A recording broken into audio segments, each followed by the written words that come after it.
repeat myself too much. So there will be a recap of this stream if you missed it or in late.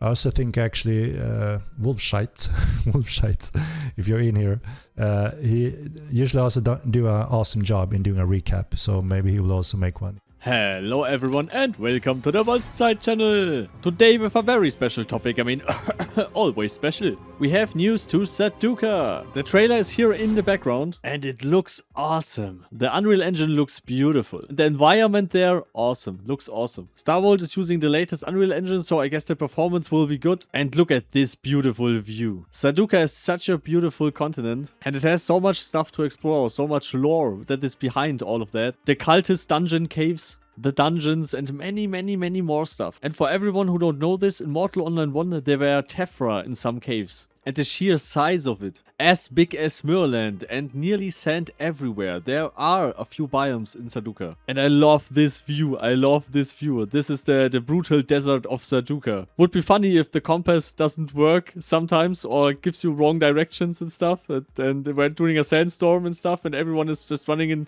wrong directions. Would be funny. And here's Beth Jeddah, and under the city was a labyrinth where you could get the Stonewood lore book. And they haven't showed us the Stonewood tree in this trailer yet. It was a massive tree in the middle of Sarduca, in the middle of the desert, and in some oases were crocodiles. And they had panzer scales on them. So I'm already excited about all that stuff we can explore. When you think the desert is a hot place, imagine what lays behind the sand. Behind some rocks, the baking stove of Nave. I wonder what temperatures we will reach in there. We will see, we will see. And now the summarized version of Henrik's stream, the CEO stream, and as compact as possible. As you have guessed, we got Sarduca as the next continent. So Sarduca is coming on North American server, in-game, obviously in Unreal Engine 5 as usual.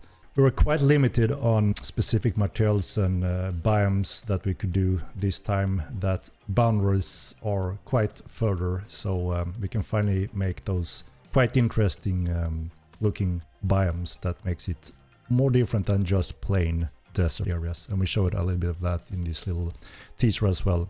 Simultaneously working on a few patches that will be delivered over the upcoming period. And then of course we will have the countdown when we're getting ready to do some testing, and then obviously gonna release Sarduca. It will be located in North America. I will say that Sarduca is kind of like a soft wipe because you will not be able to travel from Midland to Sarduca initially. You have to start fresh on release days. So obviously a little bit exciting to see how that will shape the new world when, you know, we're getting into the steel age or whatever the players decides to do and what pace. A little bit interesting, of course. And then a month later, we don't have the exact date yet. That would be more iron out as we go. But obviously then we will have the options to travel through the bridge from Midland, so you can finally join in with Midland or vice versa. But that will be a few months. We don't know the exact date yet. Obviously we are happy again to hear input from the player base. You know, we expect the bridge to be built over a long period of time in the first game, but that happened in a few nights. Quite an effort by the community, so we're gonna secure that so it can't happen initially. So yeah, it's also gonna be interesting to see players playing in West Coast obviously have the worst scenario. We have Australian players and Asian players that have obviously worst ping on Midland. Obviously there will be a improved ping in West Coast area. Entire North America will have optimal latency. We have also identified a few things in our ping normalization movement system that can tighten that up a little bit, where movement is more accurate and have a better refresh rate. Character slots, right? Are we forced to delete a character slot to be able to play on Sarduca? Obviously we don't want to force that on the players, so we're looking at you know, the options to allow for our character slot to instantly jump on Sarduca. We've been working on the next patch that we're getting close to release on live. That has some important updates. Obviously the common improvement, bug fixing, polishing. We have the keep tower issue, not saving correctly on reboots. You know, the GMs have to fiddle around with that. Seems to be finally fixed, so we can have more calm reboots, especially for the GMs and obviously the players that Need to make sure that the walls are and keeps are intact in a proper location. Looked at the trinket rebalance that have been also a hot debate over the months. Some people pointing out the gap is quite large, so that means that tier 1 to tier 2 trinkets gems can now roll higher, so the gap is very close to the higher tier, so that gap is, you know, significant changed, making sure the trinkets are a little bit more aligned and there's content usage from low end to high end and the gap is minimal. Another feature we're also adding in that this next sprint or patch, I would say, is new event systems. So there will be dynamically spawn groups of various types, and they can spawn almost at any point of interest, and they will drop appealing loot. You know, one of them is the greedy Stein Troll, who carries around a chest in his back full of treasure. So he can spawn pretty much almost anywhere, including in dungeons. And he carries a lot of valuables if you find him and manage to get him. So you can actually explore and wandering around and run into one of these more rare different types of mobs that have good loot, interesting loot. Obviously they can also spawn in dungeons, so when you're doing your usual dungeon runs with a group or friends, then obviously these ones can also appear down there. A lot of feedback from you guys when it comes to how can we populate the world with interesting and exciting things to move around. Yeah, you know, so we don't get tired of exploring the world or it becoming too repetitive. We're also looking at, you know, griefing tactics, but what we're looking at is a new loot bag priority for killing AI. So it's not as easy to snipe someone, you know, there's a lot of that going on. So stepping up and taking loot and move away. That will be prioritized to the ones that have killed it and have kind of rights over the loot for the first seconds. And there will be a color indication that shows, you know, in what status it is, and then instantly after that it will be free for all pretty much. Looking at the murder counts adjustment on that, you know, you must have been hit by another player within a few minutes. We're looking at 2 minutes right now of your death to be able to murder count them. That timer was extremely long, so all of a sudden you could get a murder count and don't even remember why and where, because it was quite far off. And you can't murder count someone if you die to fall damage, you know, the classic jump in, take a little hit, and then jump off a cliff just to give out murder counts. Same thing if you die to a non-controlled AI. And we also added a little important thing. You can push AI out of the way. You know, we got a lot of petitions from players saying now someone have planted these horse or pets in an entrance or a bank entrance or whatever, just to troll people. And now you can actually push that creature and it will move away, so you can actually move around. We're also doing some really cool updates to our voice system. You know, a lot of you guys have always said that we have a really nice voice system, the VoIP, I mean, where you can, you know, simply talk and communicate in the world. We are refining that because we think there can be even more getting out of that system. So obviously fine-tuning the length so it feels more realistic. You can shout on a hill and you see him over there and you can hear him on distance. We're also putting support to add sound system from Unreal Engine 5 in these voice systems, which means if you're in a cave, you'll hear the echo. If you're behind a wall, it will sound muffled, you know, reverbs. So 3D space. We're also looking at the counter armor increase, fighting outnumbered buffs. There's been a lot of debates surrounding that as well. So when attack after parrying someone, you take reduced damage. And this has been increased to 80% reduction. So that's something we're gonna put on test as well and play around with when it comes to balancing. We're also moving over to a new Unreal Engine 5 that is improving overall performance, FPS, which obviously is very beneficial for our type of games. So we can get a little bit more juice out of your graphic cards. Planning to do a PTR. Heard about both noses in the trailer, are both coming. No details on that one at this point, I would say. Worth the wait. So obviously, you know, the world is going crazy with AI currently, right? There's a lot of going on in all different areas. We're making one of the world's most complex developments. We have a code base that are over 20 years. So it's not that you can just plug in a AI and think that it's going to understand that code base. And we partner up with NVIDIA and AMD, which is interesting. Obviously, they're a little bit competitive. But we were, you know, lucky to get some hell of a hardware from them. So we have some really powerful servers that cost a lot of money, and just to run the AI, consumes a lot of power. And we have connected the most powerful things that is possible and let it, take a deep dive into our code base. And oh boy, it struggles a lot. But understandably, we understand why that is not just magic that will work on its own. But I just want to point out that, some people may think it's magic that you just let the AI read 20 years of code base and bam, it makes the game for you. We're not there, we need super AI for that to even be a thing. And now to the questions and the answers. I put server on West Coast.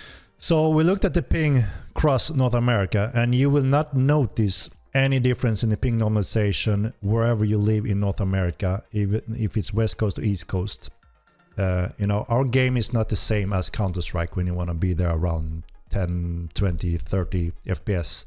It's not at all the same kind of network protocol, when it comes to playing Mortal Online. Yes, all European players will also be able to play Sarduca, even though it's located in America, North America. There will still be initially start on Haven as usual, and then you will be able to go to Midland or Sarduca from Haven. We don't have an exact official date, public date for Sarduca release. We want to have it ironed out. It will not be next year. We're talking this year, obviously. So I can say that for sure. One big discussion we had, the subscription model, how that is difficult for a lot of players out there, the new generation that are used to free-to-play models that are, not ruining the gaming industry, but completely changing it, right? So obviously, we always try to adapt and see what makes sense for our type of game. We never want to be a pay-to-win, right? You can never buy weapons and power to make your character stronger.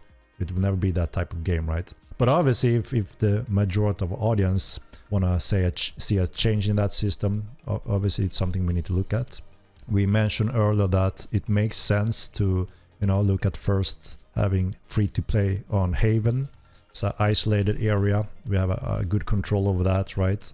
And, that requires some updates and rework on Haven to make sure people can enjoy that, coming into the game. There's always room for improvement to get players into the game. And then, of course, if they like what they see, they can commit. And if no one knows about the game, then people will not buy it, right? Steam will only get us so far. And then, obviously, resources to market the game in a correct way, can get us further. Having proper influencers, streamers, people that knows what Mortal Online is also helps a lot when it comes to making awareness of this type of game. But we all know also and understand that obviously we always need to maintain the costs, right? Running the servers and the development team is not free. It's our livelihood, right? So we need to make sure that it works. A nude patch, eh? Not sure if a nude patch will make a huge difference when it comes to paying the subs. We don't have an exact date on when Haven free-to-play is going to happen, but we have internal dates, right? We have a few patches in the coming months, and then of course we have a huge patch, the expansion of Sarduca. A lot of MO1 consider Sarduca a mount-only continent. Do you guys intend to keeping this or making Sarduca play similar to Midland? So, and we try to squeeze in a lot of land space in Sarduca at some sacrifice with detailed biomes. Obviously, if it's only open sand, then yes, it will be obviously very powerful to have a mount that handle that heat very effectively, right? But obviously we are not, as hindered by that this time around. So Sarduca will have a lot of biome variation similar to Midland. There will be open, vast desert for sure, but that's not the main area you're forced to play in. There will be multiple areas and biomes with a lot of vegetation, mountains, rocks, and props that will allow you to fight on foot as well. Lisan al-Gaib.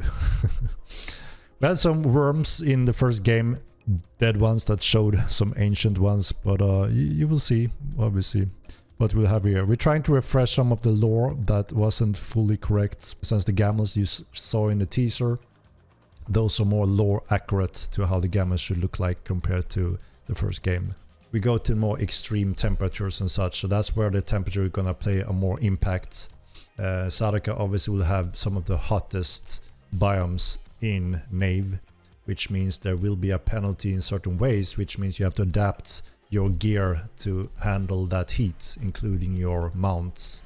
So that means there's not just going to be one gear and mount to rule them all. You may have to adapt depending on where you want to play and be effective at. So obviously if you don't want to create a new character to participate in the fresh start of Sarduca, you can just wait for the bridge to open up and then travel from Milan with whatever you want with your characters over to Sarduca.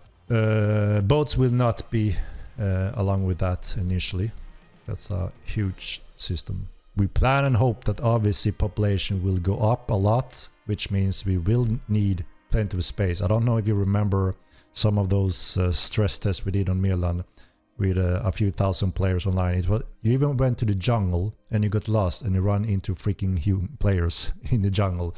Of course, we can have other locations in the world for other continents depending on population demand and interest. Korea Chinese server will be huge, big demand for games like this. So we have talked to Tencent and some companies over there that says they are hungry for hardcore MMOs. I'm not sure rename character is a good thing, because you know identity and reputation should be a thing in Mortal Land, right? And if you can hide and change that reputation on the fly, you know, then we lose that kind of thing. Name doesn't change the player's voice or attitude. True, but you know, if people take notes and you're building history around names, which should happen in Mortal Land, both reputation, community, and in the books eventually, you know, when you can write books again or stories with AI NPCs and so on, then if those names changes, it will mean nothing, right? You will be known for Temujin or Vicnus, you know, those names will be remembered and written in books for good or bad. But if you can just wipe them, then yeah, it removes a little bit of that, right? With Sarduca, we plan to add profession types, task types. Obviously, also we have a few things planned there, but again, depending on how everything goes, there's so many things with Sarduca. But we have a few things obviously that we want to add as well around or with Sarduca. To mention some of those are Assassination and Thievery, those kind of skills, professions.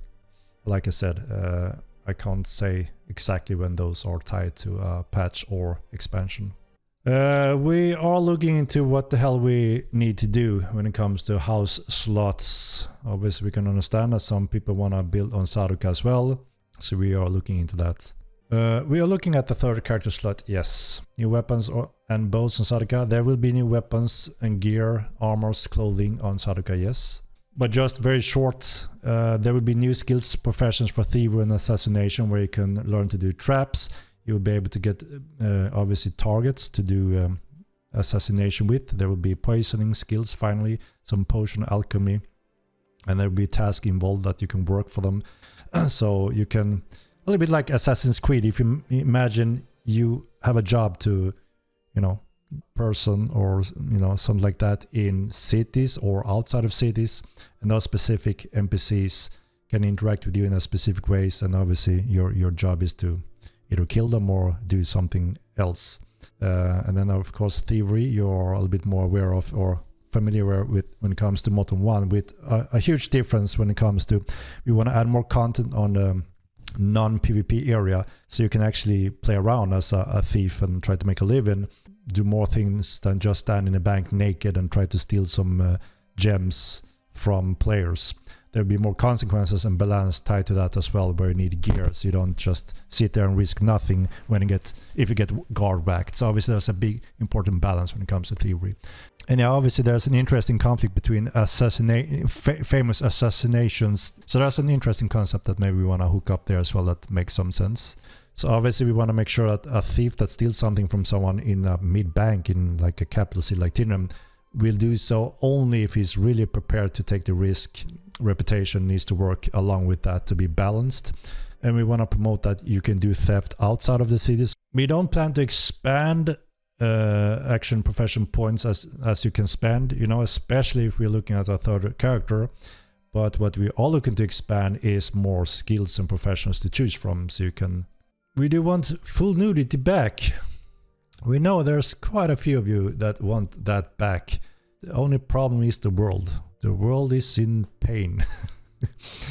You know, there's several takes on Nudity. It's perfectly fine to crack heads open with an axe and the blood gets flying, but the Nudity is very severe. Ways to work on that. There's a few games that you probably know of that have Nudity on Steam and different payment platforms without problems, but that procedure is a little bit problematic. And those are some big companies that have gone through that to make it happen. So it's not as easy for us, unfortunately. Nudity, but there may be options for you to toggle it on your own private ways.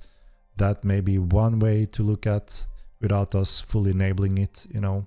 So a little bit sad for, you know, because it's silly. It shouldn't be a problem, right? But it is a little bit struggle. Poisoning on weapons, appliances and potions, alchemy is planned along with assassin profession. Thievery, assassin profession. It's like one family but divided into kind of with some interesting skills and professions types. We don't plan to get rid of compatibilities. We plan on refining it and you know, make sure it's properly balanced. There's a few things still we want to balance and tweak animations to make it as good as possible, and then maybe over time expand on it. I mean, it was the most voted content ever in our polls, so obviously we had to deliver that, and if it comes down to balance, then obviously we are willing to do the work there for sure. Yes, staff magic is one of the planned school eventually, but we don't have a date for that yet.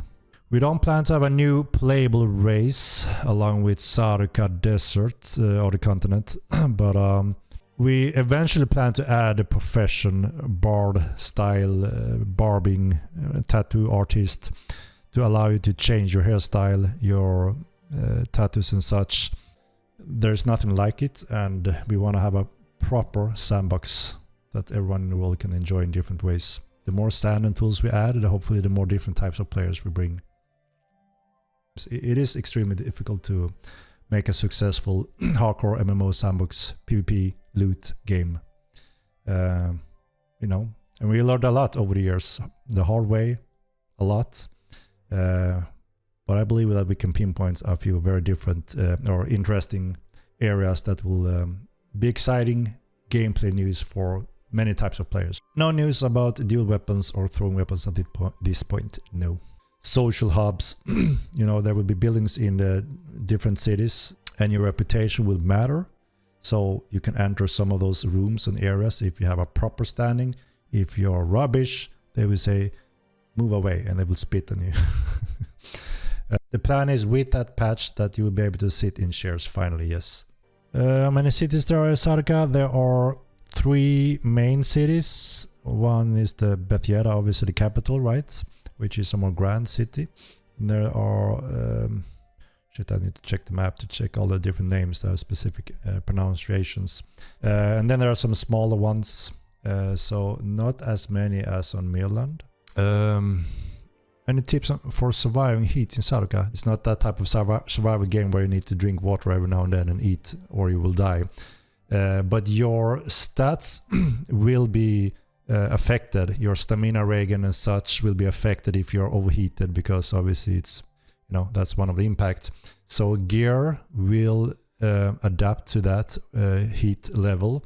So if you're running around in steel, then obviously you may be cooked, right? And that would be horrible for your stats. But if you have proper Sarducan clothes or armor gear, lightweight stuff. So it's interesting that some different biomes, it's not just the go-to armor set, right? You may want to refine your tactics based on where you travel in the world.